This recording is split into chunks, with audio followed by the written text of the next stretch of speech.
Amen. Je voulais que on regarde un sujet. Je vais le faire sur plusieurs occasions, plusieurs dimanches, si le Seigneur le permet. Et le thème du sujet, c'est parvenir à la stature parfaite du Christ ou de Christ. Parvenir à la stature parfaite de Christ. Amen. Amen. C'est, j'ai envie de dire, un sujet qui, vous allez le voir, qui est d'intérêt. Et tout ce qu'on fait sur la terre en tant que chrétien, tout le travail que nous faisons, le fait que nous travaillons à notre salut, c'est pour parvenir à la stature parfaite de Christ. C'est parvenir à un âge de maturité en Christ. C'est parvenir à un âge de perfection en Christ. Et ce ne sont pas des choses qu'on va avoir une fois qu'on a quitté ce monde. C'est sur la terre que ça se fait. Donc, parvenir à la stature parfaite de Christ, c'est une réalité qui est à portée de main. C'est quelque chose que nous devons saisir. Mais comme ce n'est pas peut-être un sujet qui nous est familier, je vais vraiment prendre le temps de pouvoir l'expliquer. Et je suis convaincu que le Seigneur qui nous assiste par son esprit et par sa parole va progressivement nous ouvrir les yeux et nous faire comprendre ces choses-là. Amen. Amen. Amen. Le verset dans lequel on trouve, on va dire, cette expression-là, c'est dans Éphésiens, chapitre 4.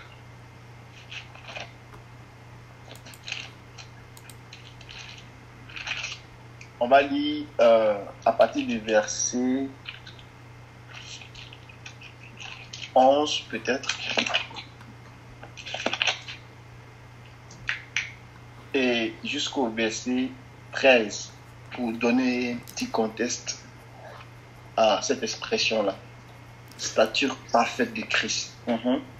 Mon frère, même tu peux le faire pour nous, s'il te plaît. Éphésiens 4 à partir du verset 11. Et il a donné les uns comme apôtres, les autres comme prophètes, les autres comme évangélistes, les autres comme pasteurs et docteurs, pour le perfectionnement des saints en vue de l'œuvre du ministère et de l'édification du corps du Christ, jusqu'à ce que nous soyons tous parvenus à l'unité de la foi et de la connaissance du Fils de Dieu, à l'état d'homme fait, à la mesure de la stature parfaite de Christ. Amen. Amen.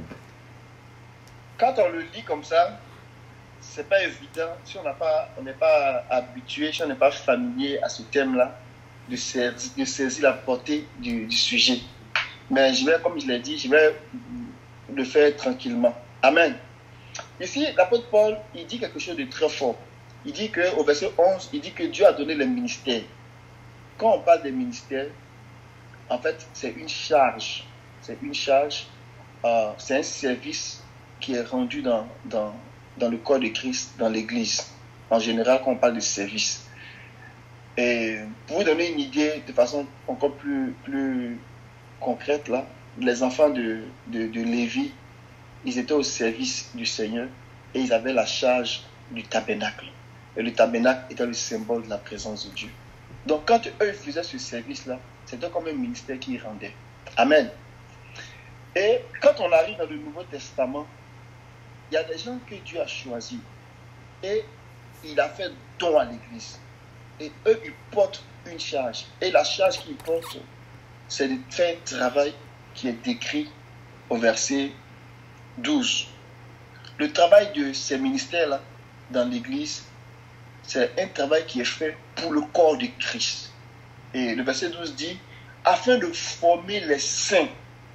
Afin de former les saints. Donc les ministères, ils ont un rôle de venir former les saints. Ça veut dire l'ensemble des chrétiens. Ils vont les former. Mais pourquoi? Ils vont les former pour que eux, les saints, il soit capable de faire quoi? De faire l'œuvre du ministère.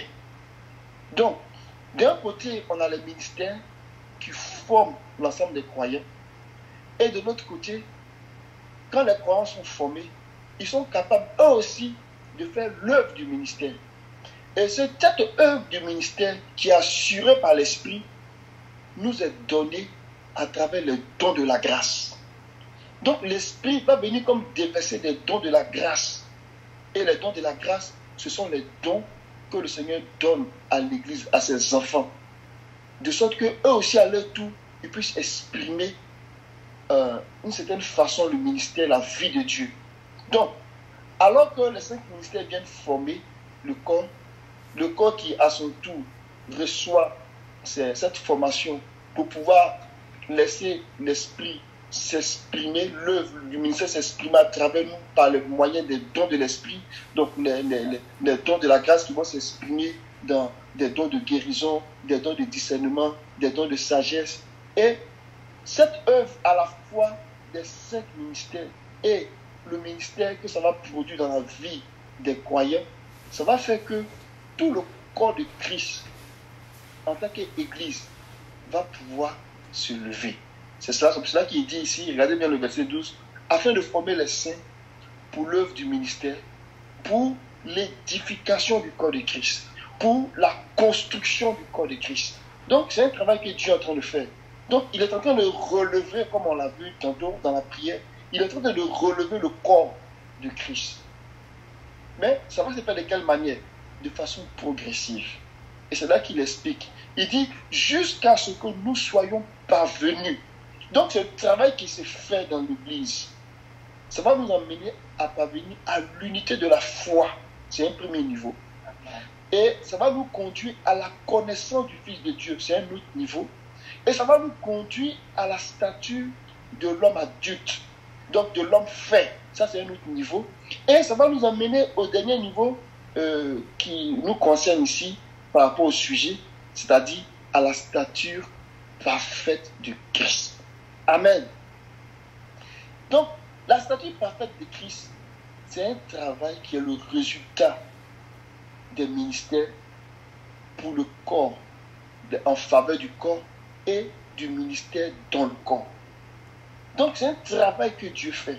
Alors que les ministères vont venir nourrir, vont venir former les saints qui, à leur tour, vont laisser l'Esprit les utiliser et les façonner, ça va faire que, à la fois les ministères et les saints, ils vont pouvoir être capables d'élever le corps du Christ.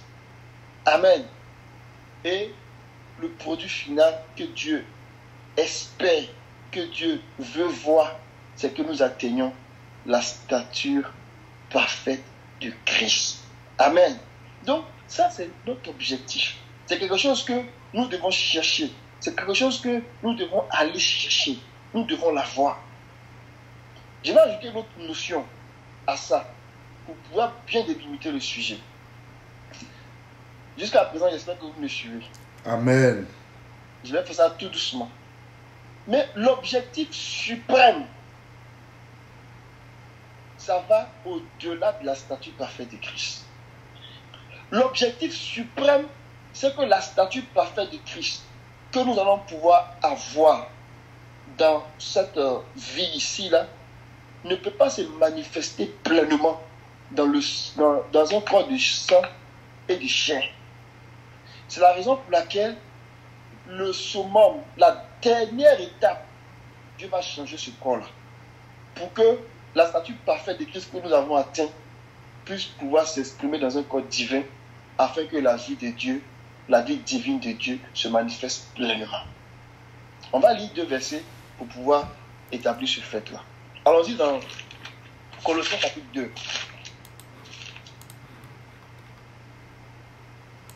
Le verset 9. Car en lui habite corporellement toute la plénitude de la divinité. Amen. Ici, il est question de Christ, du Seigneur Jésus. Retenez 2 choses. Plénitude de la divinité et corporellement. C'est vraiment important. Donc, c'est la plénitude de la divinité, c'est toute la divinité qui va s'exprimer dans un corps. Donc, Christ, il a réalisé ce niveau-là, le summum, c'est-à-dire toute la plénitude de la divinité qui s'exprime dans un corps. Mais la plénitude de la divinité ne peut pas s'exprimer dans un corps de sang et de chair. Ce n'est pas possible. De chair et de sang, ce n'est pas possible. Non, ce n'est pas possible. C'est pour ça que l'apôtre Paul dit que la chair et le sang ne peuvent pas habiter le royaume des cieux. Il faut qu'ils changent au préalable pour que ce soit possible. Donc, habiter corporellement, faire habiter corporellement toute la plénitude de la divinité, c'est que ça prend un corps glorieux, ça prend un autre corps, ça prend un corps céleste. C'est pour cela que ce travail-là va se faire à la fin. Mais pour qu'on puisse rentrer dans cette réalité-là, le Seigneur va nous préparer jusqu'à un niveau donné. Et le niveau où le Seigneur va nous mettre pour qu'on soit qualifié, pour expérimenter cette étape-là, c'est ce niveau-là qu'on appelle la stature parfaite de Christ. On va lire Éphésiens chapitre 3. Que le nom du Seigneur soit béni. Éphésiens chapitre 3. On va lire le verset, on va commencer à partir du verset 14 pour que ça soit bien attaché, contextualisé, jusqu'au verset, au verset 19.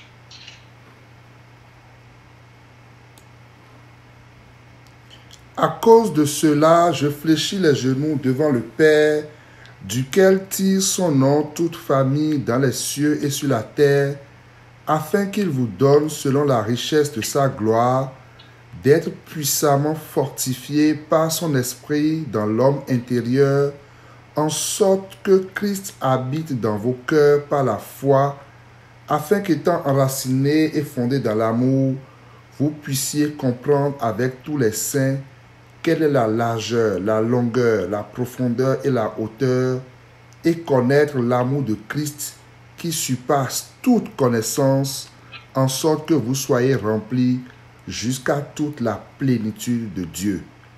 Amen. C'est vraiment glorieux. Le verset 19 dit que pour que nous puissions connaître l'amour du Christ qui surpasse toute la connaissance, de sorte que vous soyez remplis jusqu'à toute la plénitude de Dieu.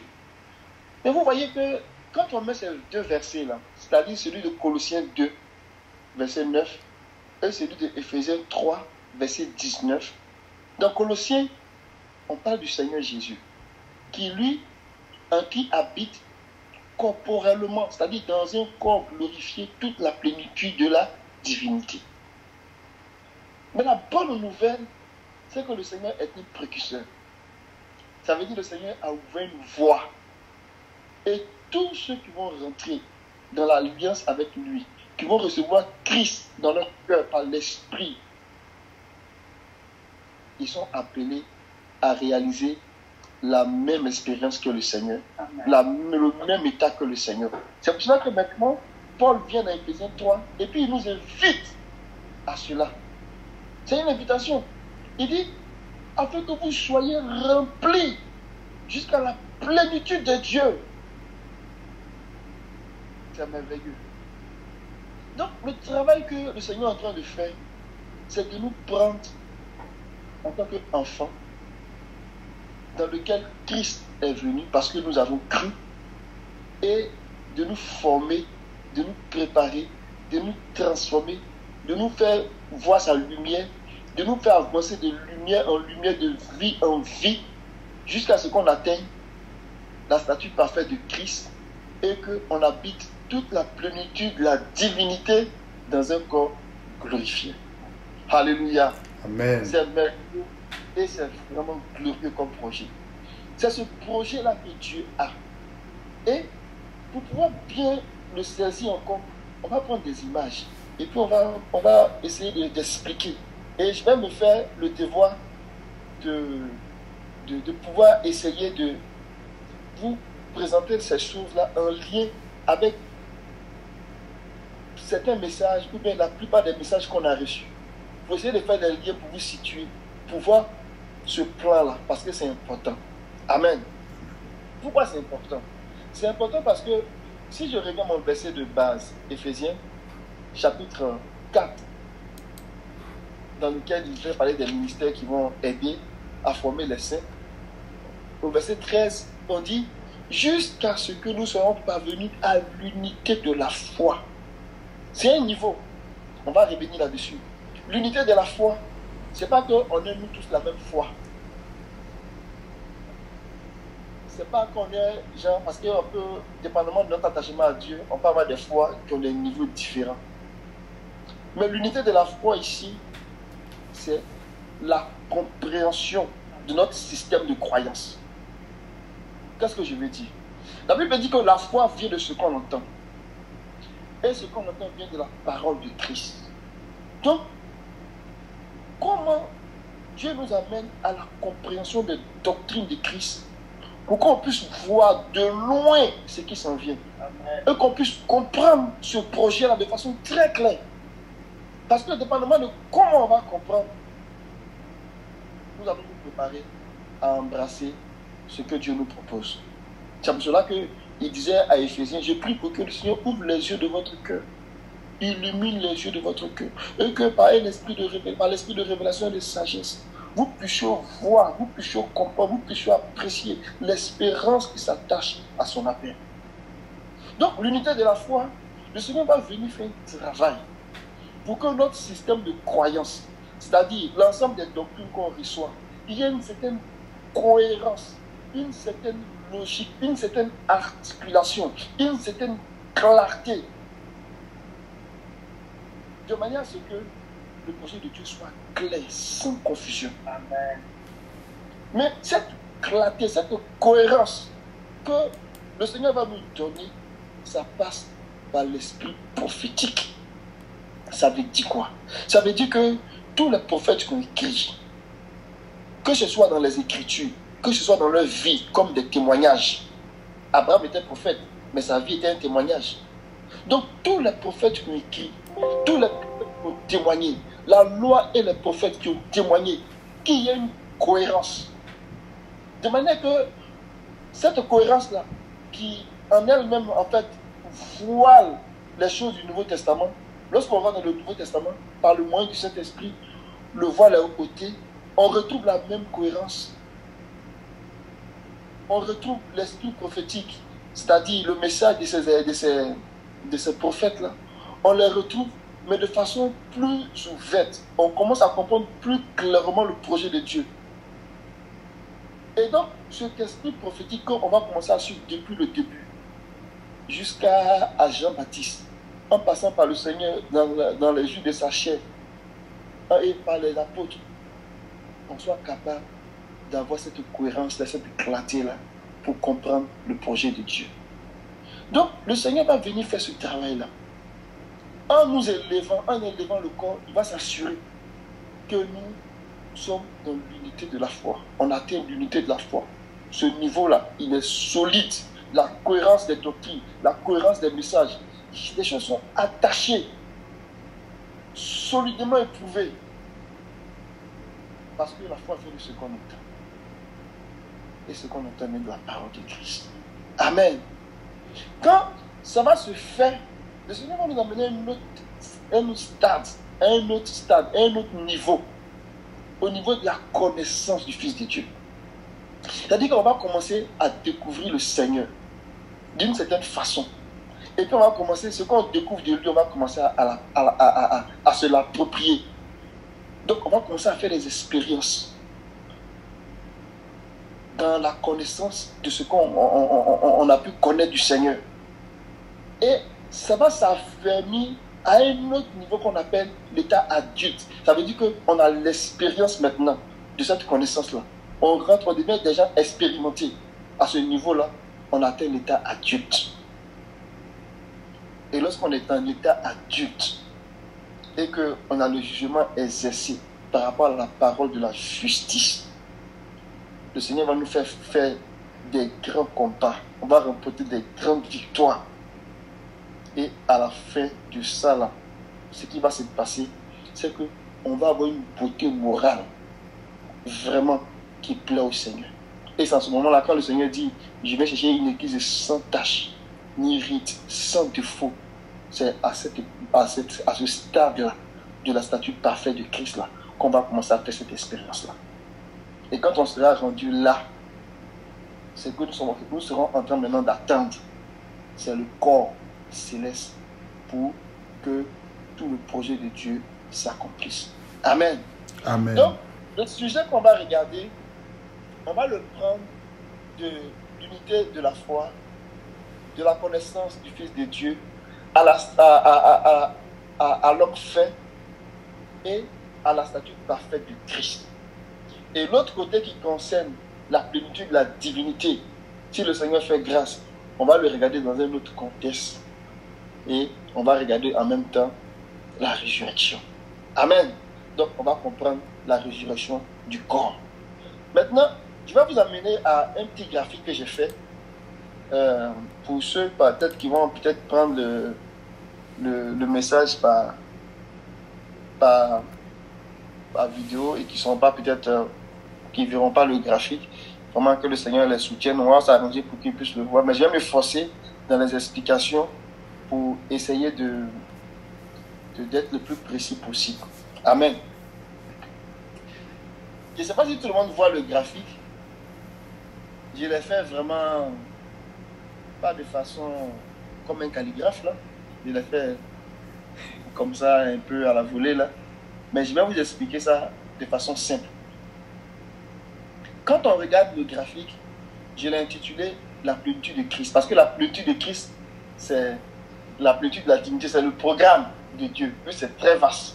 Mais ce que nous on regarde ici, c'est une partie du programme. On va faire ça petit, progressivement, pour que les choses soient bien établies. Amen. Donc, si vous voyez le graphique, c'est comme un axe. Et on a un axe du temps.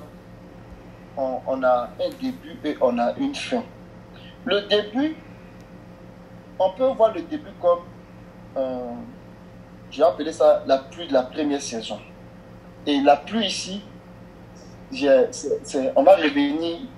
revenir là-dessus pour expliquer la pluie, mais si je vais expliquer tout ça, ça sera trop long. Donc, je vais donner des choses ici sans forcément rentrer dans les détails. La pluie de la première saison, c'est une pluie que Dieu envoie dans une saison. Et la saison, c'est la saison de printemps. C'est la pluie de la première saison. Donc, il peut y avoir plusieurs pluies dans une saison. Donc, la pluie de la première saison. Et tantôt, quand on priait ce matin, la prière qu'on faisait, la prière du Saint-Esprit, c'est la pluie qui appartient à la première saison. Mais il y aura une pluie aussi de l'arrière-saison, de la dernière saison. Et cette pluie de la dernière saison qui va venir, ça sera la pluie qui va venir comme fermer, boucler le projet de Dieu. Amen. Dans chaque pluie, dans chaque saison, il y a un travail que Dieu fait. Donc, le travail que Dieu fait là, il le fait en une année. Amen. Amen. Une année prophétique. Ce n'est pas une année humaine. Une année prophétique. Dans l'année des hommes, on a 12 mois. Dans l'année de Dieu, on a 7 mois. Dans l'année de Dieu, le cycle, c'est-à-dire que le travail que Dieu fait se boucle en 7 mois. C'est pour ça que j'ai dit que dans l'année de Dieu, on a 7 mois. Et ça nous est donné dans la révélation des 7 fêtes. Quand on voit les 7 fêtes, on voit que le cycle que Dieu a donné à Israël, le calendrier que Dieu a donné à Israël, il y avait 7 mois là-dedans. Et il y avait 5 mois qui, on va dire, restaient inactifs. Et après, on faisait la boucle. Mais aux yeux des hommes, ils avaient 12 mois. Mais les activités du Seigneur se passaient sur les 7 premiers mois dans son calendrier.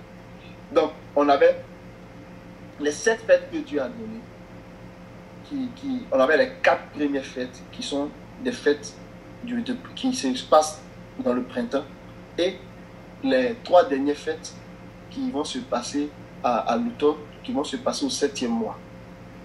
Donc, ce calendrier que Dieu donne là, si on le regarde, l'esprit de la prophétie nous fait comprendre que les fêtes là, ça nous fait comprendre comment Dieu fait ce travail là, comment il nous prend de l'unité de la foi jusqu'à la plénitude de la divinité.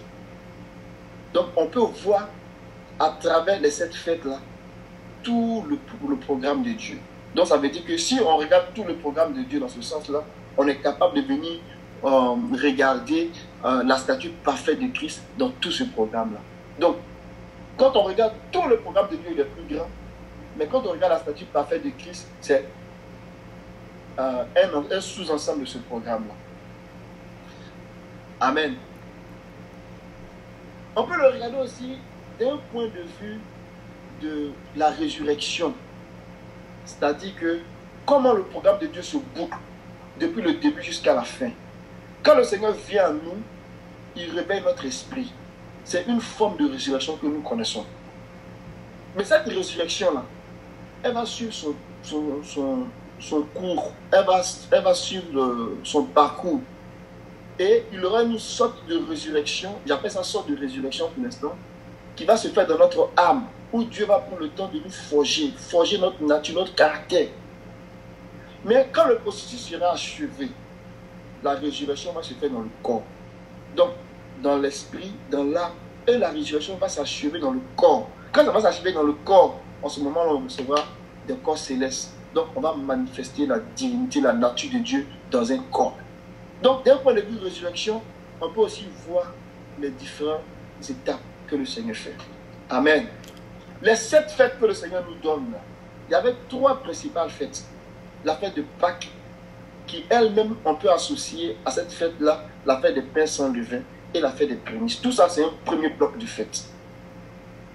Donc, c'est la fête du premier jour. Amen. Amen. La fête du deuxième jour, c'est la fête de la Pentecôte. Et la fête du troisième jour, où il va nous relever, c'est la fête des tabernacles. On peut le comprendre comme ça aussi. Vous me suivez, hein? Amen. Donc, on peut voir les 7 fêtes-là, on peut les regrouper en 3 principales fêtes. La première fête, qui est la fête de la Pâque, on peut associer à cette fête-là la fête des pains sans levain, la fête des prémices. Donc, c'est le premier bloc. Et ça, on peut, d'une certaine façon, si on veut le mettre en relation avec le tabernacle, ça va nous donner le parvis. Et donc, la 4e fête, qui est la fête de la Pentecôte, si on veut la mettre en relation avec le tabernacle, ça va nous donner le lieu saint. Et la 7e fête, qui est le 3e et le dernier bloc, ça va nous donner la fête qui va se passer en relation avec le lieu très saint. Donc, cette fête-là, qui se passe, la fête des tabernacles, là, elle aussi, on peut lui associer les 2 fêtes qui sont en arrière d'elle, c'est-à-dire la fête des trompettes et la fête de l'expiation. Donc, si je veux me résumer, en termes de fêtes, les 7 fêtes-là, ça vient encore montrer toutes les étapes en fait que nous parcourons pour arriver à la plénitude de Dieu. Amen. Que le nom du Seigneur soit béni. Amen. Je vais, avec ce graphique-là, je vais dire peut-être un mot encore. C'est que le frère Mémel a commencé à partager avec nous les bénédictions de la première pluie.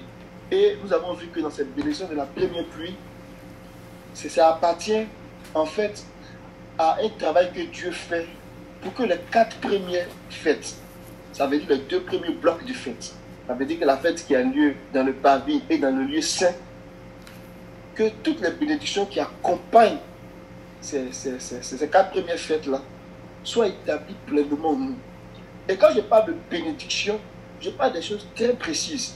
Par exemple, la grâce qui nous est parvenue, dans laquelle nous sommes rentrés en Jésus-Christ, elle vient avec des bénédictions concrètes que nous avons déjà vues. Par exemple, le pardon des péchés, ça appartient à la première pluie. L'adoption, ça appartient à la première pluie. L'acceptation, donc la justification, ça appartient à la première pluie. La rédemption, ça appartient à la première pluie. La justice, ça appartient à la première pluie. La sagesse, la paix, la vie en abondance, les dons de ministère, les dons de l'esprit, et la force de pouvoir vaincre, comment fortifier l'homme intérieur. Le fait de comprendre que quand nous sommes en Christ, nous sommes dans une position céleste. Nous sommes à la droite du Seigneur. Nous avons autorité sur les puissances des ténèbres. Amen. Le fait de savoir ça, là, ça appartient à la première pluie. Et il y a toutes les autres bénédictions qui sont dans la promesse d'Abraham. Je te bénirai, qui appartient à la première pluie, qu'on peut aller chercher. Mais dans ce lot de pluie que le Seigneur donne, c'est vrai que c'est disponible. Et quand nous prions, nous disons, Seigneur, on voit la pluie là, c'est disponible. Mais quand la pluie vient avec le baptême du Saint-Esprit, ça vient encore avec une coche de plus. Ça vient encore avec une certaine force, une certaine puissance. Ça nous élève à un certain niveau. Alléluia. Après cela. Donc, la pluie du Saint-Esprit, du baptême du Saint-Esprit, là, ça vient pour, j'ai envie de dire, remplir toutes les bénédictions qui ont été données dans la première saison. Mais quand on parle du baptême du Saint-Esprit, on parle du baptême, la doctrine des baptêmes, il y a trois choses que je veux qu'on retienne. Le baptême d'eau, c'est l'homme qui fait ça. Donc, c'est l'homme qui baptise le baptême d'eau. Le baptême du Saint-Esprit, c'est le Seigneur qui baptise du Saint-Esprit. Et le baptême en Christ, c'est l'Esprit de Dieu qui nous baptise en Christ.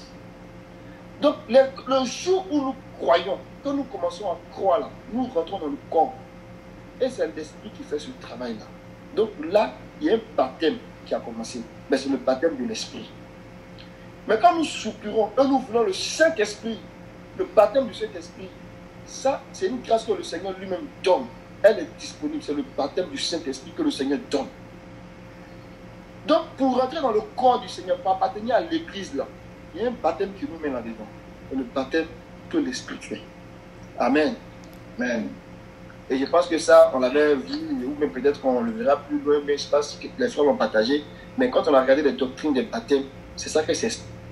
Mais toutes ces choses-là viennent pour établir les différentes phases par lesquelles nous passons pour que nous puissions arriver à la stature parfaite de Christ.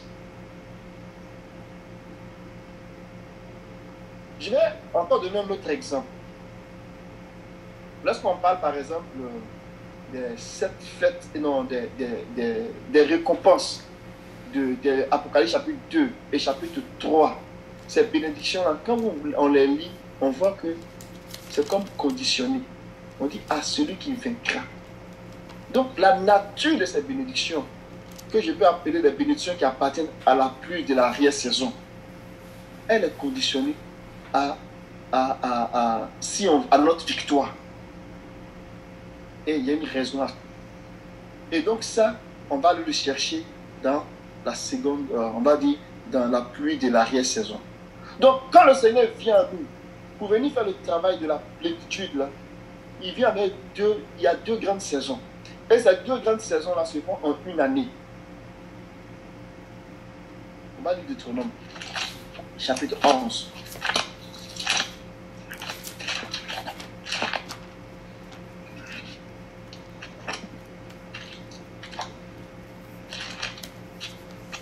Amen. Amen. Nous donnons ce que le Seigneur nous fait. Amen, amen. Dans Deutéronome chapitre 11, à partir du verset 11, il dit: le pays vers lequel vous passez pour en prendre possession est un pays de montagnes et de vallées qui boit l'eau de la pluie du ciel. Amen. Mais ce pays-là, on sait qu'aujourd'hui, ce pays, ce n'est pas un lieu physique. L'esprit de la prophétie nous dit que le pays-là, c'est l'église. Amen. Nous sommes ce pays-là. Et l'eau que nous buvons n'est pas de l'eau de la terre, mais c'est de l'eau qui vient du ciel. Amen. Et il dit que, au verset 12, c'est un pays dont Dieu prend soin. Alléluia. Sur lequel le Seigneur, ton Dieu, a constamment les yeux du commencement de l'année à la fin de l'année. Alléluia. Du premier jour de l'année à la fin de l'année. Donc le Seigneur, il a ses regards sur ce pays-là. Il a ses regards sur ce travail qu'il est en train de faire. du premier jour au dernier jour de l'année. Donc, il a les regards constamment sur cette activité-là qui est en train de se faire. Donc, dans cette année-là, ça prend des saisons. Donc, avoir les regards là, c'est de s'assurer que les saisons sont disponibles et que les saisons sont à leur place. Alléluia. Pour pouvoir arroser le pays. Et c'est pour cela qu'il dit, je donnerai, le verset 13, il dit, si vous écoutez mes commandements tels que je vous ai institués pour vous aujourd'hui, en aimant le Seigneur votre Dieu et en le servant de tout votre cœur, de toute votre âme, regardez bien, verset 14, je donnerai à votre pays la pluie en son temps. Amen. Celle de l'automne et celle du printemps. Tu récolteras ton blé, ton vin et ton huile. Alléluia. Amen. Lorsqu'il parlait à Israël dans la chair, on pouvait penser à des choses physiques.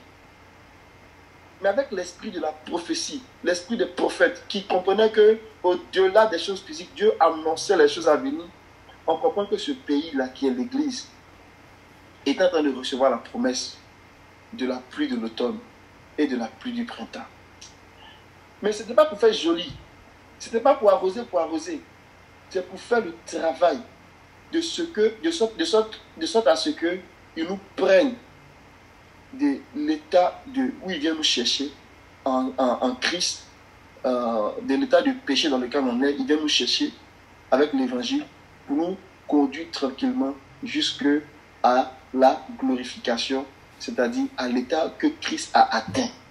Donc c'est ce travail-là que Dieu fait. Donc comprenons qu'il n'y a pas plusieurs choses que Dieu fait en même temps. Dieu suit un programme bien clair que nous puissions porter son image. Amen. Que nous puissions lui ressembler. Alléluia.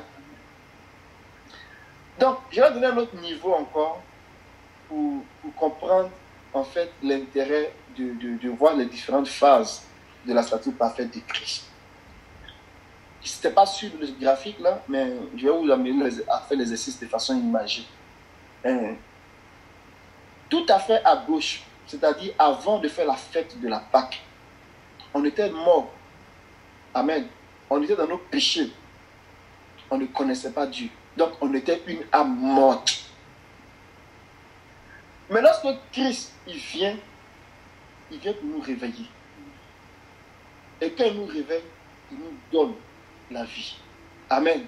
Et on commence le voyage avec lui. Mais quand Dieu a créé l'homme n'était pas une âme morte.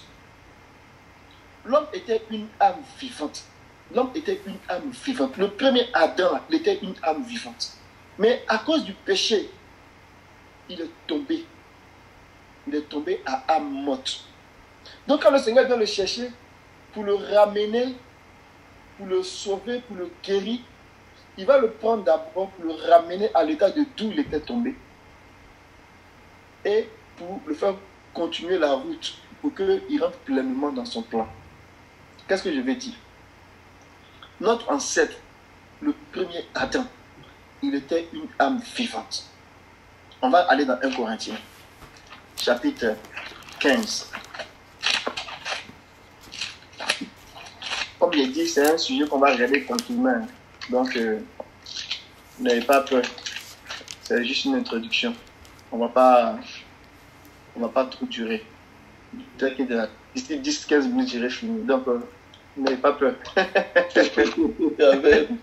Concentrez, vous comprenez. Parce qu'il y a trop de choses à dire. On ne fait que commencer. C'est juste l'introduction. Je mets la table. 1 Corinthiens 15. Dans 1 Corinthiens 15, le verset...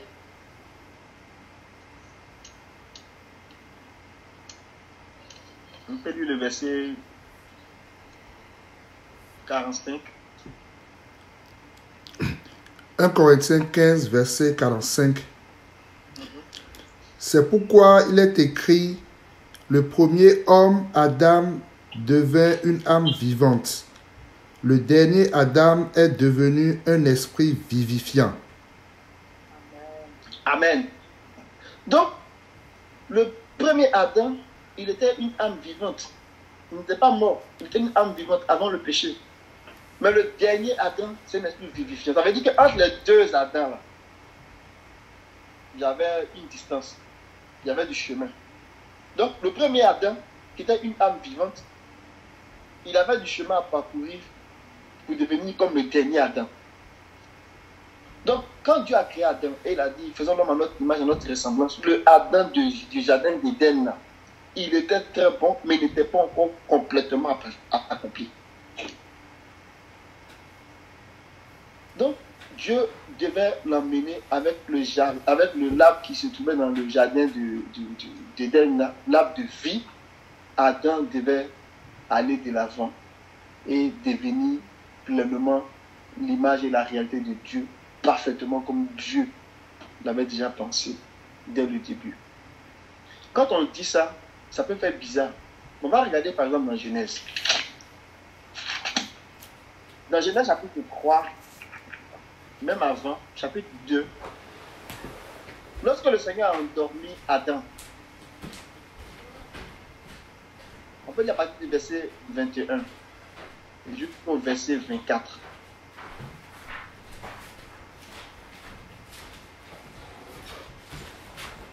Il n'y avait pas encore de péché. Hein? Donc on était avant le péché. Regardez bien la subtilité. Verset 21, verset 24. Genèse chapitre 2.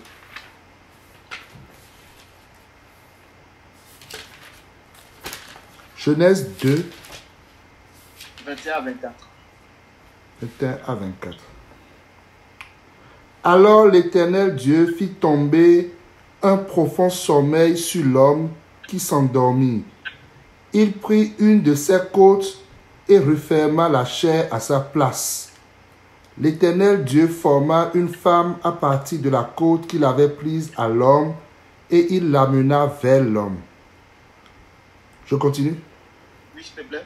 L'homme dit, voici cette fois celle qui est faite des mêmes os et de la même chair que moi.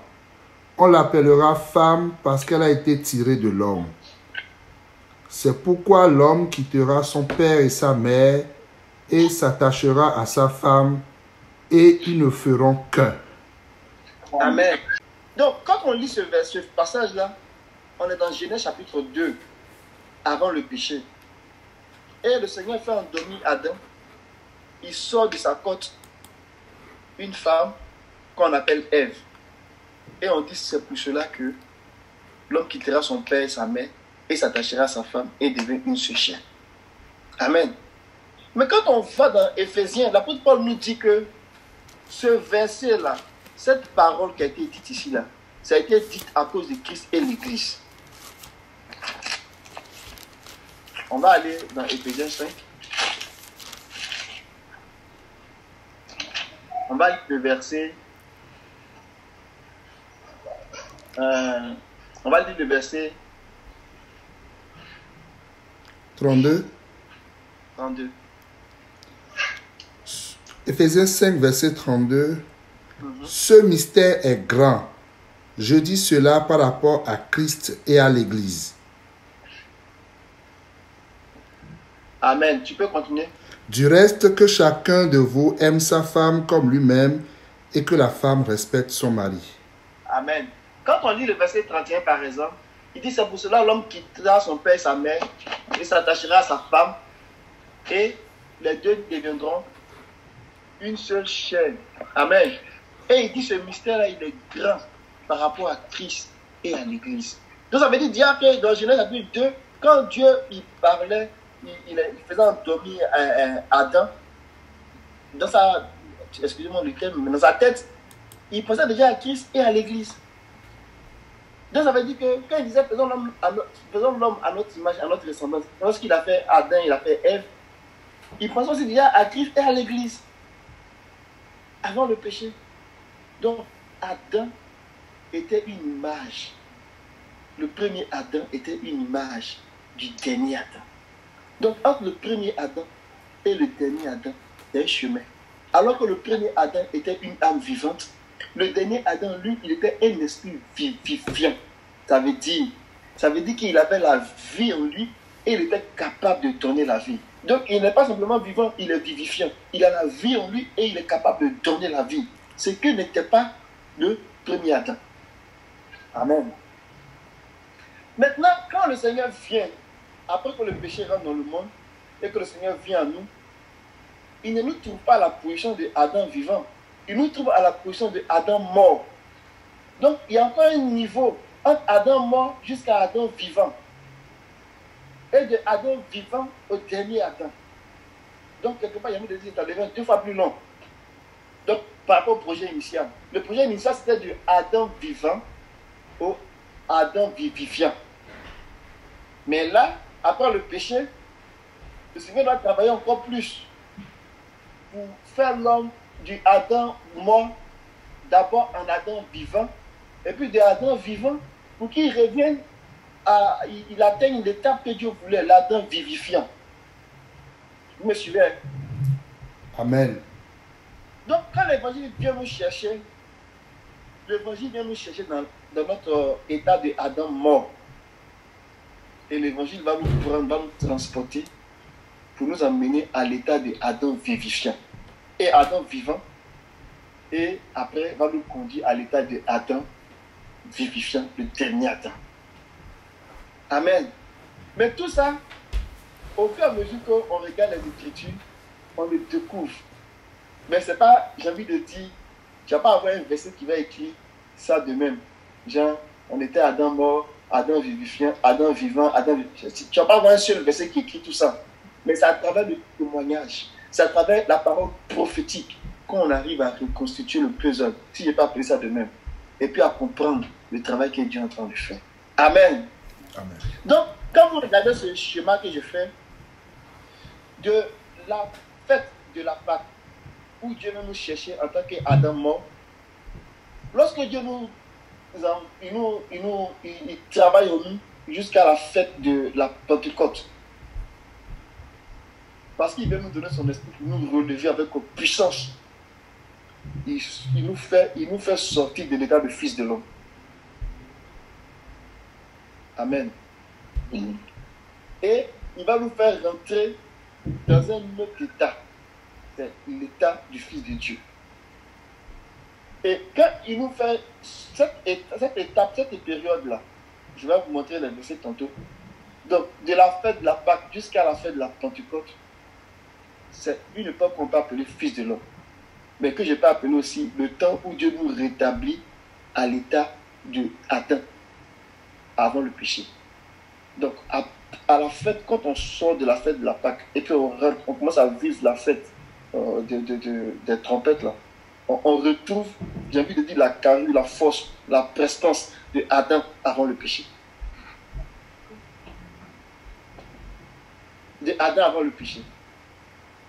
Et maintenant, étant là, Dieu va faire le travail pour qu'on puisse rentrer dans le Adam vivifiant. Amen. Je vais vous donner, il y a plusieurs écritures qui le montrent et qui nous parlent de ça à travers la vie du Seigneur. On va regarder par exemple la vie du Seigneur lui-même dans sa progression. Et la prochaine fois, on va revenir sur ces aspects-là avec le témoignage des apôtres pour faire encore asseoir ces éléments-là. Donc, regardons par exemple dans le livre de Luc. Luc, chapitre 2. On va regarder Luc, et puis on va prendre Luc, on va parcourir Luc en fait, pour aller voir ce que je viens de vous dire là. Les éléments qui montrent un peu le niveau qu'on a, les différents stades, comment Dieu est en train de nous conduire. Donc, on va suivre le Seigneur en fait, depuis sa naissance jusqu'à son état glorifié là. On va essayer de le suivre et puis on va essayer de comprendre un peu ce que je suis en train de dire. Prenons Luc, chapitre 2, verset 40. Bon, là, le Seigneur est déjà né en ce moment-là. Donc, Luc 2, verset 40. Or, l'enfant croissait et se fortifiait. Il était rempli de sagesse et la grâce de Dieu était sur lui. Amen. Si on se met dans Matthieu, par exemple, quand là j'ai venu annoncer à Marie, dans Matthieu chapitre 1, le verset 20.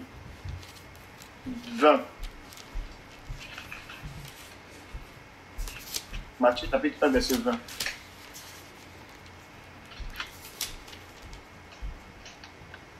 Comme il y pensait, voici un ange du Seigneur lui apparut en songe et dit, Joseph, fils de David, ne crains pas de prendre avec toi Marie ta femme, car l'enfant qu'elle a conçu vient du Saint-Esprit. Alléluia. Donc, on voit avec Marie que elle a l'étape où l'enfant est conçu en elle. Amen. Donc, je commence par l'étape de la conception, où l'enfant est conçu en elle. La sémence de Dieu a été posée dans Marie. Donc, l'enfant est conçu, mais par la puissance de la parole.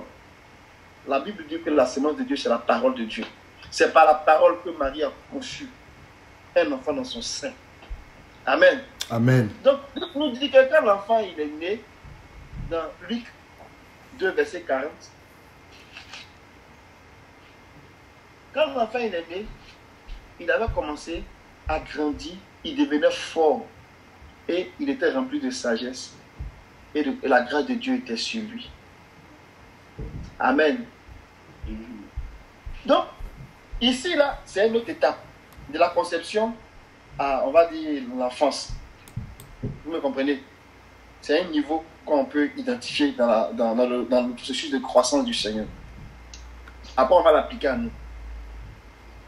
Nous, notre conception, là, c'est quand on a reçu l'évangile. Amen. On est comme la femme, on est comme Marie.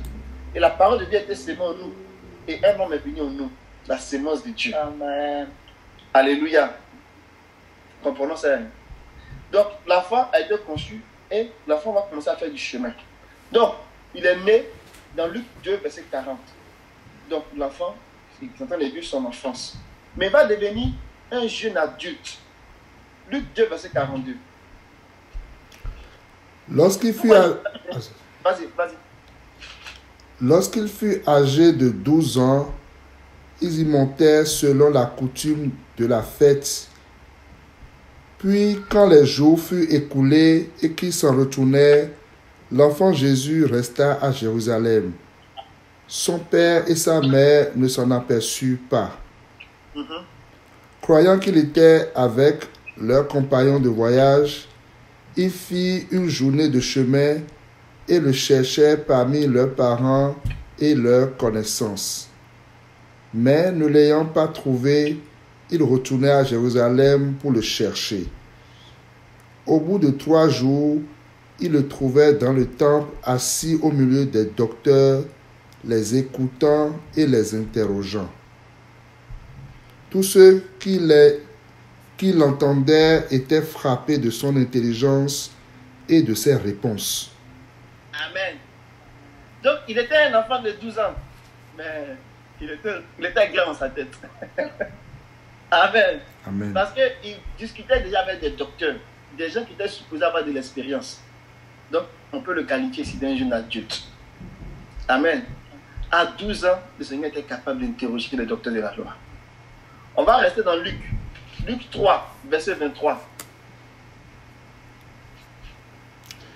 Jésus avait environ 30 ans lorsqu'il commença son ministère, étant comme on le croyait, fils de Joseph, fils d'Élie. Amen. À 30 ans, lorsqu'il a commencé son ministère, on ne savait rien de lui. Parce que tout ce qui s'est passé avant, c'était dans le secret. Donc, on l'appelait fils de l'homme. On l'appelait fils de Joseph. Donc, quand il faisait la miracle, on dit, mais pourquoi on dit que même c'est le fils de Dieu? Nous, on le connaît ici. Son papa, c'est Joseph. Pourquoi vous l'appelez fils de Dieu? C'était difficile pour les gens de pouvoir se rendre compte.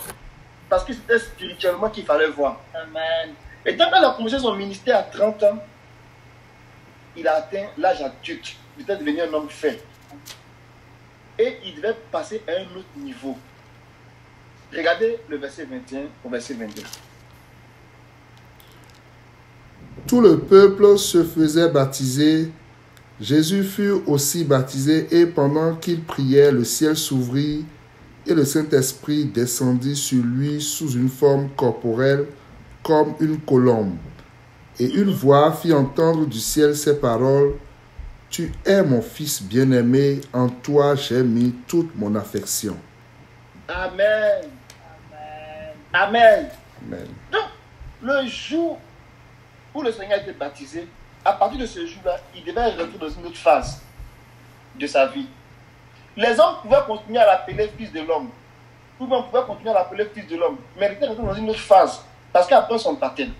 Donc, le baptême, c'est la quatrième fête. Le Saint-Esprit, le baptême du Saint-Esprit. La Bible dit qu'il y a eu un témoignage du ciel qui a dit que Christ est fils de Dieu. Amen. Amen. Donc, il est fils de Dieu. Donc, à partir de la quatrième fête, là, le Seigneur est rentré dans l'expérience du fils de Dieu. Avec ce témoignage qu'il a reçu du ciel. Mais Adam lui aussi était fils de Dieu. Regardez dans Luc toujours, verset 38. Luc 3.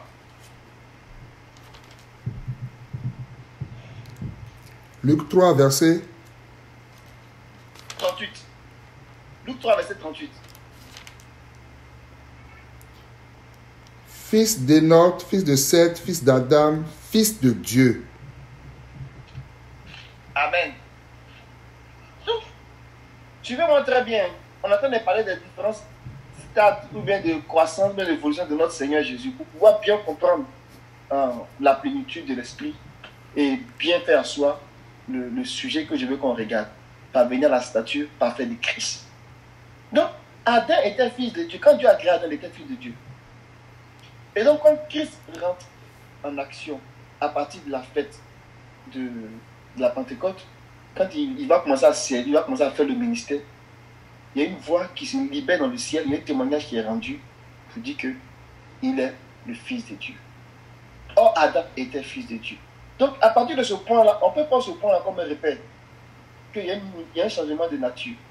Fils de Dieu. Donc, c'est pour ça que je disais que avant ça, c'était comme fils de l'homme. Mais à partir de ce témoignage-là, il est rentré dans une autre phase, fils de Dieu. Et il va continuer à poursuivre cette phase-là. Mais les gens ne pouvaient pas se rendre compte. Donc, on continue de l'appeler fils de l'homme. Et c'est à partir de cet instant-là, quand il va rentrer dans le ministère, il va commencer même à interroger les gens. Qui pensez-vous que je suis? Tout ce qui se passait dans le monde spirituel, là, les regards étaient braqués sur la terre. Ils savaient que quelque chose devait se passer. Même les démons même étaient au courant. On va lire un verset, chapitre 1, verset 35. Et je ne suis pas en train de dire que Jésus n'a pas été fils de Dieu depuis qu'il est petit. Je parle à la manière de l'esprit. Il est fils de Dieu depuis le début. Mais pour parler comme, pour pouvoir expliquer ce thème-là, voyons-le d'abord fils de l'homme et comment il a progressé avec le témoignage de l'esprit pour entrer dans la plénitude. C'est ce chemin-là que je veux qu'on suive. Il a toujours été le fils de Dieu. Mais à la manière des hommes, il est né à la manière des hommes. Donc au moment où on le concevait et puis on l'accouchait, comme si il peut m'exprimer comme ça, au moment où il était un enfant, il était fils de l'homme. Parce qu'il n'était pas encore rentré dans la phase où le témoignage a été déclaré sur lui comme étant le fils de Dieu. Amen. Amen. Donc si j'ai lu le verset chapitre 1 de Luc, le verset 35, on dit que l'Esprit Saint viendra sur toi. Donc un peu comme dans ce qu'on a vu dans Matthieu. Et la puissance du Très-Haut, il te couvrira de son nom. C'est pourquoi l'enfant qui naîtra sera saint. Il sera appelé fils de Dieu. Amen. Amen.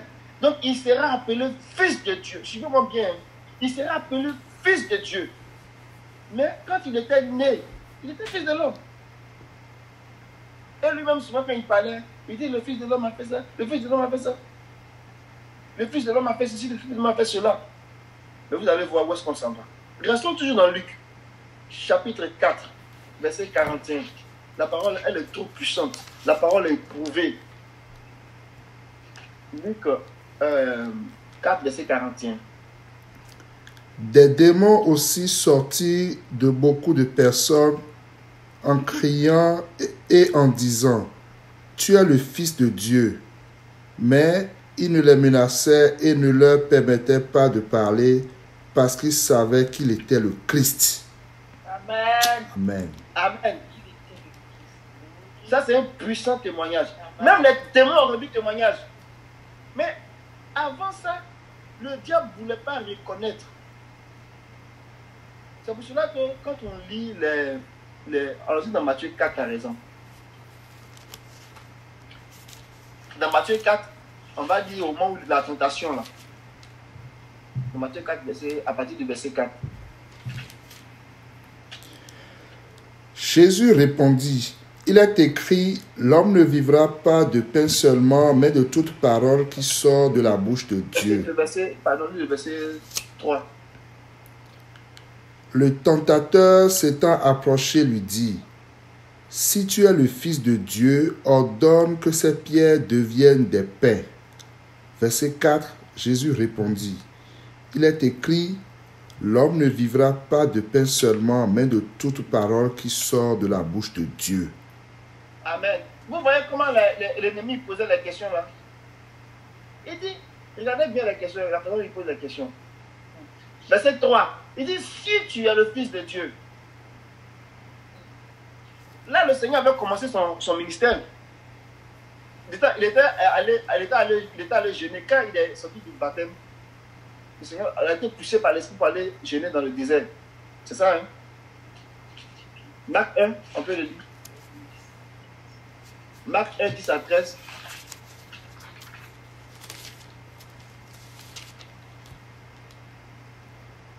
Au moment où il sortait de l'eau, il vit les cieux s'ouvrir et l'Esprit descendre sur lui comme une colombe. Et une voix fit entendre des cieux ces paroles, « Tu es mon Fils bien-aimé, en toi j'ai mis mon affection. » Aussitôt l'Esprit poussa Jésus dans le désert, où il passa 40 jours, tenté par Satan. Amen. Oui, vas-y. Il était avec les bêtes sauvages et les anges le servaient. Amen. Ça, c'est un grand mystère. On va le regarder peut-être dans un autre tantôt. Alléluia. Après son baptême, il a reçu le témoignage que il est le Fils de Dieu. Donc, le monde spirituel savait que quelque chose venait de se passer. Donc, le diable va venir le tenter, mais à chaque fois qu'il va venir le tenter, il va dire, il a tenté, je crois, 3 fois. À chaque fois qu'il vient, il dit, si tu es le Fils de Dieu, regardez dans Matthieu 4, verset 3, il dit, si tu es le Fils de Dieu, ordonne que ces pierres deviennent des pains. Le Seigneur a réglé son cas pour la première fois. La deuxième fois, il est venu encore. Le verset 6. Il lui dit, si tu es le Fils de Dieu, le Seigneur a réglé son cas. Il est revenu encore la troisième fois.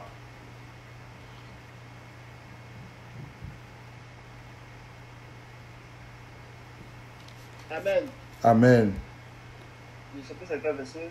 Est-ce qu'il a dit?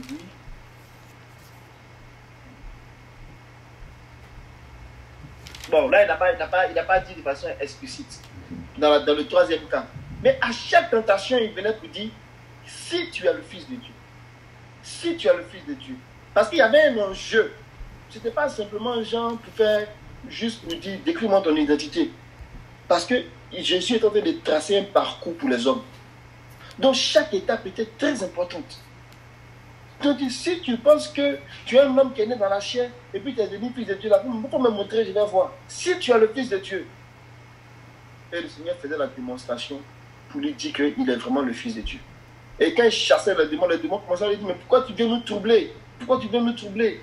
On sait qui tu es. Il dit, taisez-vous, ce n'est pas encore le moment. Et en aparté, il voit ses disciples et puis il dit, quand vous me regardez là, vous pensez que je suis qui même? Et lorsqu'ils ont ses disciples ont pu identifier que c'était lui le Fils de Dieu. C'était quelque chose de fondamental. Amen. Parce que tous ceux qui sont Adam, de Adam et puis qui sont morts, que l'évangile vient chercher là, quand ils reconnaissent que Jésus est le Fils de Dieu, ça veut dire qu'ils sont en train de reconnaître là que Dieu est en train de rendre un témoignage pour venir les sauver et pour les emmener à devenir des fils de Dieu. C'est vraiment important. C'est pour cela que ceux qui vont mépriser le Fils de l'homme, le Fils de Dieu, quand on va parler, ils vont dire, mais c'est qui? C'est un homme, bon, ben, c'est un grand prophète. Et puis ça s'arrête là. ils ne pourront jamais rentrer là-dedans. Mais rentrer dans quoi? Rentrer dans la restauration de ce qu'Adam a perdu et aller chercher le Adam vivifiant. Il est vraiment important de reconnaître le Fils de Dieu. Amen. Allons-y dans Luc 9. On continue de poursuivre. Donc, le Seigneur, il est conçu, mais avant, on a le témoignage qu'il sera appelé Fils de Dieu. Il est conçu dans le ventre de Marie. Il sort, l'enfant il grandit. Il est jeune adulte, il confond les docteurs, les sages, on va dire les érudits. Et à 30 ans, il commence le ministère, il devient un homme adulte. Mais quand il est baptisé, et qu'il est baptisé du Saint-Esprit et qu'il sort de l'eau, il va dans le désert. Avant de partir, il a le témoignage qu'il est le Fils de Dieu. Et il va dans le désert et le ministre va venir maintenant tester. Est-ce que tu es vraiment le Fils de Dieu? Est-ce que tu es vraiment le Fils de Dieu? Est-ce que tu es vraiment le Fils de Dieu? Et quand il va commencer à chasser, il a demandé, oh, on sait que tu es le Fils de Dieu, laisse-nous en paix. Mais il continue sa route. Amen. Et dans Luc 9, à la transfiguration, on va lire le verset 28 au verset 36. À la transfiguration. Ça achève. On va finir juste le parcours du Seigneur là, et puis on va arrêter là pour aujourd'hui. Amen. Luc 9 à partir du verset 28. Environ 8 jours après qu'il eut dit ces paroles, Jésus prit avec lui Pierre, Jean et Jacques, et il monta sur la montagne pour prier. Pendant qu'il priait, l'aspect de son visage changea et son vêtement devint d'une éclatante blancheur. Amen. Et voici 2 hommes s'entretenaient avec lui, c'étaient Moïse et Élie, qui, apparaissant dans la gloire, parlaient de son départ qui allait accomplir à Jérusalem. Verset 32. Pierre et ses compagnons étaient appesantis par le sommeil, mais s'étant tenus éveillés, ils vinrent la gloire de Jésus et les 2 hommes qui étaient avec lui. Au moment où ces hommes se séparaient de Jésus, Pierre lui dit, « Maître, il est bon que nous soyons ici. Dressons 3 tentes, une pour toi, une pour Moïse et une pour Élie. » Il ne savait ce qu'il disait. Comme il parlait ainsi, une nuée vint les couvrir et les disciples furent saisis de frayeur en les voyant entrer dans la nuée. Et de la nuée sortit une voix qui dit, « Celui-ci est mon fils élu, écoutez-le. » Verset 36. Quand la voix se fit entendre, Jésus se trouva seul.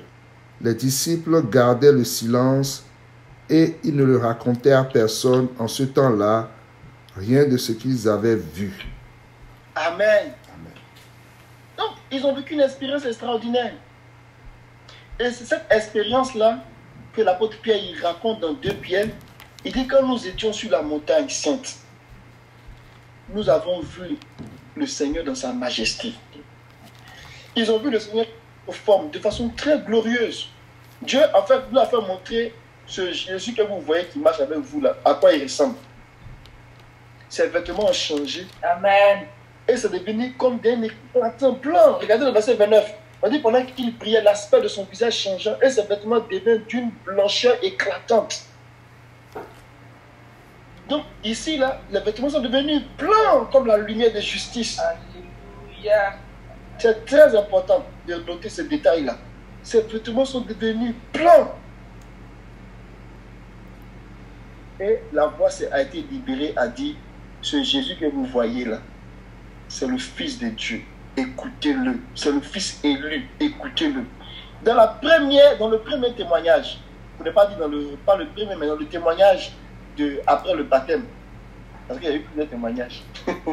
Le témoignage après le baptême, il a été dit de lui, Fils de Dieu. Celui-ci est mon fils. Amen. Mais on n'a pas dit écoutez-le. Ici, il a eu une approbation, il a eu un autre rang. L'apôtre Pierre dit que, on va le lire dans 1 Pierre. C'est quand je vais vous montrer, les choses ne sont pas statiques. Il veut dire que l'évangile là, ce qu'on raconte là, ce n'est pas du même niveau. Il y a un niveau de croissance, il y a un niveau d'élévation. Parce qu'il s'en allait dans la gloire. Alléluia. Il s'en allait dans la gloire.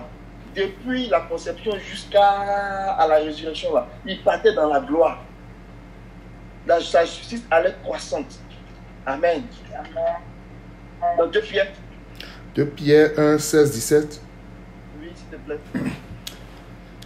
Ce n'est pas en effet en suivant des fables habilement conçues que nous avons fait connaître la puissance et l'avènement de notre Seigneur Jésus-Christ, mais c'est comme ayant vu sa majesté de nos propres yeux. Car il a reçu de Dieu le Père honneur et gloire, quand la gloire magnifique lui fit entendre une voix qui disait « Celui-ci est mon Fils bien-aimé en qui j'ai mis toute mon affection. » Amen. Donc, il a reçu honneur et gloire. Et le témoignage a été dit à son sujet.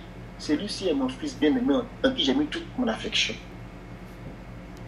Mais quand on lit ce passage et qu'on va dans Hébreux, chapitre 2, à partir du verset 6,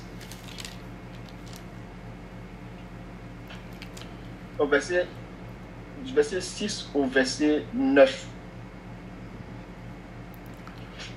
Or, quelqu'un a rendu quelque part ce témoignage.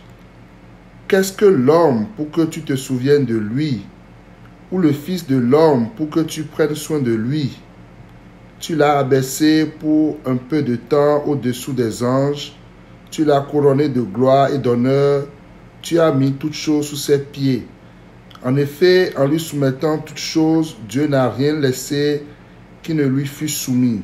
Cependant, nous ne voyons pas encore maintenant que toutes choses lui soient soumises. Verset 9. Mais celui qui a été abaissé pour un peu de temps au-dessous des anges, Jésus, nous le voyons couronné de gloire et d'honneur à cause de la mort qu'il a soufferte, afin que par la grâce de Dieu, il souffrit la mort pour tous. Amen. Là, je sais que vous êtes un peu fatigué. Je n'ai pas fait beaucoup de démonstrations, je vais faire des affirmations et puis je vais revenir dans le prochain message pour pouvoir expliquer ça. Ici, là, on dit qu'il a reçu le témoignage qu'il est le Fils de Dieu et il a reçu gloire et honneur. Mais le gloire et honneur, là, Hébreu nous dit que qu'est-ce que l'homme pour que tu te souviennes de lui? Lorsque tu l'as créé, tu l'as fait de peu inférieur aux anges. Cependant, tu l'as couronné. Verset 7. Il dit, tu l'as fait de peu inférieur aux anges, mais tu l'as couronné de gloire et d'honneur. On parlait d'Adam avant le péché. Donc, il a couronné de gloire et d'honneur. C'est comme ça que Dieu avait créé l'homme. De peu inférieur. Et quand on va même dans Somme 8, il le dit pareil. Donc, comme j'ai dit, on va revenir là-dessus. Donc, le Seigneur, dans sa progression, il a atteint le niveau d'Adam. Avant le péché. Et il partait dans la gloire. Alléluia. Amen. Que le Seigneur soit béni. Amen. On va prendre Luc 22. Je vais revenir là-dessus pour bien expliquer ça prochainement. Continuons dans... Il nous reste deux étapes là, et puis on va fermer pour ce qui est de la progression du Seigneur jusqu'à la gloire. Luc 22, verset 66 à 71. Alors nous aimons la parole prophétique. Elle fait du bien à notre âme. Amen. Luc 22, le verset 66.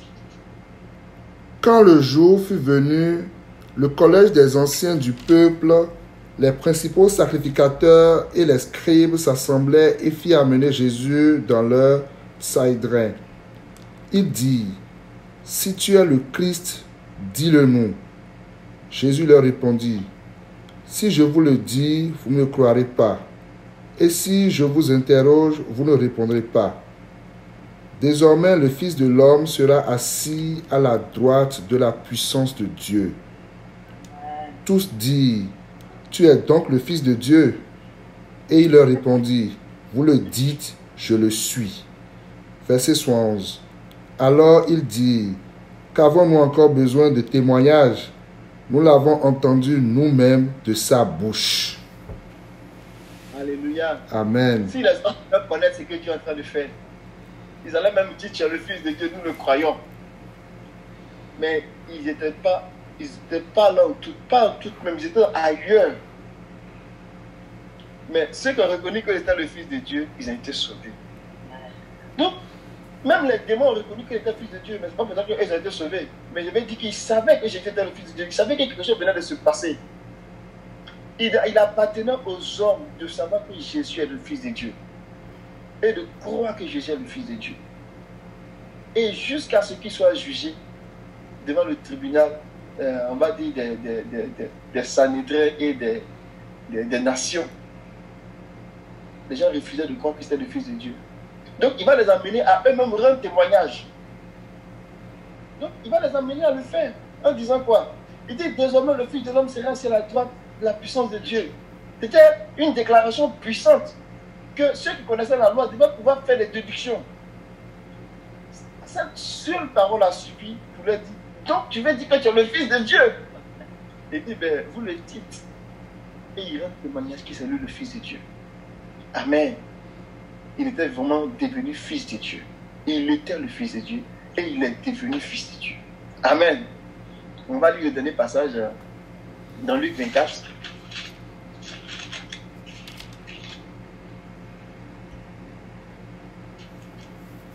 Verset 46. Le dernier passage qui témoigne de cette progression-là. Et il leur dit, ainsi il est écrit que le Christ souffrirait et qu'il ressusciterait des morts le troisième jour. Alléluia. Donc, ici, quand il apparaît à ses disciples, il montre encore une autre phase. Parce que les gens n'arrivent pas à le comprendre. Même on même dit, à qui est-ce qu'on peut te toucher? Est-ce que c'est vraiment toi? Il venait pas de changer, il était rentré dans un autre niveau. Après la résurrection. Il était rentré dans une certaine gloire. Il avait changé de corps. Et il dit, c'est ce que je vous disais. Le Fils de l'homme devrait souffrir. Et il avait déjà annoncé dans Luc 11, verset 29, quand on lui a demandé, fais-nous un miracle. Il dit, je vous ferai le miracle de Jonas. De même que Jonas a fait 3 jours, 3 nuits dans le ventre du poisson. Depuis demain, va faire 3 jours et 3 nuits dans le sein de la terre. Il annonçait ce tout niveau-là. Et Romains chapitre 1, verset 4 dit, après la résurrection, il est devenu Fils de Dieu avec puissance. Après la résurrection, il est devenu Fils de Dieu avec puissance. Tu peux lire ce dernier verset-là, s'il te plaît, amen. Amen. Romains, chapitre 1. verset Verset 1 à 4. Alléluia. Merci, Seigneur. Paul, serviteur de Jésus-Christ, appelé à être apôtre, mis à part pour annoncer l'évangile de Dieu, qui avait été promis auparavant de la part de Dieu par ses prophètes dans les Saintes Écritures, et qui concerne son Fils, né de la postérité de David selon la chair, et déclaré Fils de Dieu avec puissance, selon l'esprit de sainteté par sa résurrection d'entre les morts, Jésus-Christ notre Seigneur, par qui nous avons reçu la grâce et l'apostolat pour amener en son nom à l'obéissance de la foi tous les païens. Amen. Donc, il a été encore déclaré Fils de Dieu avec puissance par sa résurrection d'entre les morts. Donc, la première résurrection, la meilleure des résurrections, par sa résurrection d'entre les morts. Donc, où il a eu la divinité corporellement manifestée. Donc, vous voyez que le parcours que le Seigneur a suivi là, Hébreu dit, c'est un chemin qu'il a tracé pour nous, comme une précaution. Et c'est nous qui rentrons dans ce chemin. Lorsqu'on le parcourt, le Seigneur vient avec les bénédictions, il vient avec les fêtes, il vient avec les résurrections, il vient avec un certain nombre d'éléments, il vient avec les 3 choses qui demeurent. Tout ça là, nous aide à rentrer dans le chemin et à parcourir les étapes jusqu'à ce que on expérimente exactement tout ce que le Seigneur a expérimenté. Amen. Que le nom du Seigneur soit béni. Amen. Donc, c'était une introduction aujourd'hui pour mettre la table, pour nous faire prendre conscience qu'il y a vraiment des étapes qui nous montrent que nous devons évoluer depuis le jour où le Seigneur est venu nous chercher jusqu'à ce qu'on rentre dans la glorification. Le Seigneur est venu nous chercher et il nous fait passer des étapes précises. Et donc la statue parfaite là, qui est une étape parmi ces étapes-là, c'est comme un endroit, c'est comme une étape cruciale que nous devons atteindre. Pour ne pas dire que c'est l'étape cruciale que nous devons atteindre dans les jours de la chair, où le Seigneur va venir mettre la marque, il va venir nous donner, j'ai envie de dire, il va venir nous donner l'approbation pour dire que le travail est fait. Et que maintenant, là, ce qu'il reste à faire, c'est que ton corps change pour que la divinité s'exprime en toi. Donc la statue parfaite de Christ, là, c'est une étape où on va venir cristalliser le caractère de Christ. Cristalliser la pensée de Dieu, le caractère moral de Dieu. À cette étape-là, on va vivre la puissance de la fête de la trompette. On va vivre la puissance de la fête de l'expiation. On va vivre des choses puissantes jusqu'à ce que notre justice soit pure, nos vêtements soient éclatants. Parce que c'est cette étape-là qui est comme la dernière étape avant que le corps ne change. Amen. Et ça. Donc nous allons revenir là-dessus et puis nous allons maintenant expliquer, contextualiser encore davantage ce que nous entendons par statue parfaite de Christ. Que le Seigneur nous bénisse. Amen. Amen.